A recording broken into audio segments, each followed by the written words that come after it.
До крајот на летото Штип ќе добие авентуристички парк кој ќе се простира на 10.000 квадратни метри и ќе чини околу 500.000 евра. Повеќе од 10.000 метри квадратни, една зелена површина во рамки на паркот Кртеќе, продолжување на паркот Кртеќе, изградба на практично нов паркинг кој што ќе служи на сите посетители кои што ќе доаѓаат овде.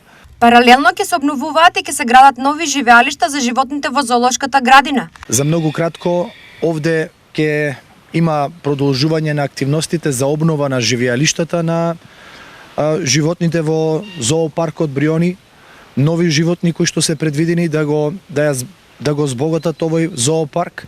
Верувам дека сите овие предвидени активности ќе бидат едно позитивно освежување и изненадување за најмладите наши сограѓани. За Јорданов, овие содржини граѓаните на Штип и пошироко ги заслужуваат. Штип е центар на Источна Македонија и како град заслужува една содржина и можност нашите сограѓани, но и сите кои што гравитираат, доаѓаат во Штип, да го посетат ова преубаво место кое што ќе се обнови и ќе се одржува онака како што доликува.